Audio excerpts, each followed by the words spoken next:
तुमचं स्वागत आहे मामाई रेसिपीमध्ये। आजचा आपला मेनू आहे मोहरी पकोडा। चला तर मग पटकन जाणून घेऊया याचं साहित्य आणि कृती। आधी आपल्याला फिश मॅरिनेट करून घ्यायचं आहे।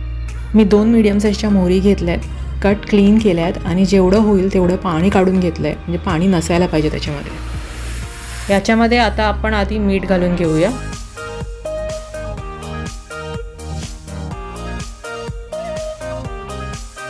एक टीस्पून जिंजर गार्लिक पेस्ट,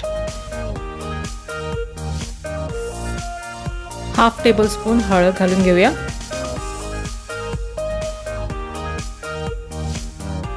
एक ते 1.5 चमचा लाल मिरचीचा पावडर,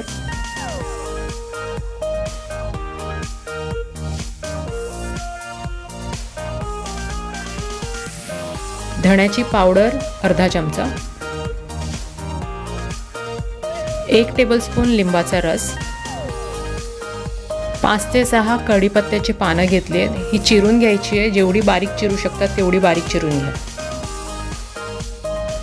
आता आपल्याला हे सगळं छान मिक्स करून घ्यायचं आहे। प्रत्येक पीसला मसाला व्यवस्थित लागायला पाहिजे। व्यवस्थित मिक्स झाल्यानंतर हे मॅरिनेट करून घ्या 15 to 20 मिनिट्स।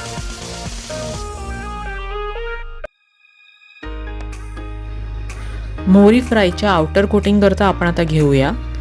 एका डिशमध्ये 4 चमचे रवा, 2 चमचे तांदळाचं पीठ, चिमूटभर मीठ, चिमूटभर हळद आणि अर्धा चमचा लाल मिरची पावडर।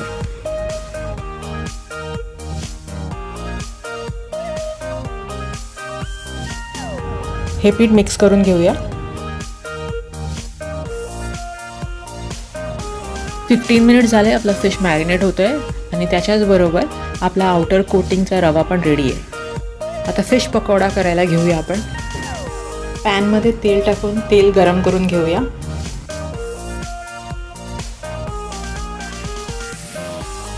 मॅरिनेटेड फिश आपल्या ह्या मिक्सरमध्ये रोल करून घ्यायचं आहे आणि प्रॉपरली कोट करून घ्यायचं आहे।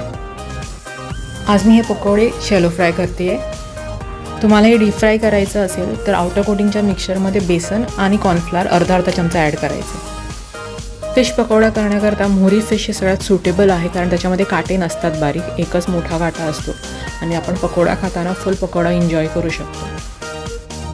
आपले फिश कोट करून रेडी आहे। आता हे आपण फ्राय करून घेऊया तेलावर। एका साईडला फिश 2 मिनटं फ्राय झालं की त्याला पलटायचं आहे, तर परत त्याला अल्टी नाही मारायची। आता दुसऱ्या साईडला पण आपल्याला हे फिश 2 ते 3 मिनटं फ्राय करून घ्यायचं आहे। मोहरी सगळ्या साईडने व्यवस्थित फ्राय झाली आहे। आता ही आपण काढून घेऊया आणि राहिलेले पीस आम्ही असंच फ्राय करून घेऊया। मुशी पकोडा या मोहरी पकोडा खूप डिलिशियस बनतात, एकदम सॉफ्ट आतून आणि क्रिस्पी बाहेर। मुलं नॉर्मली फिश खायला खूप कंटाळा करतात कारण खूप काटे असतात म्हणून, पण मुशीचे पकोडे त्यांना करून द्या, त्यांना नक्की आवडेल। आपले मोहरी पकोडा या मुशी पकोडा रेडी आहे सर्व करायला। तुम्हाला ही रेसिपी आवडली असेल तर लाईक आणि शेअर करा आणि सबस्क्राईब करायला विसरू नका मामाई रेसिपीजला।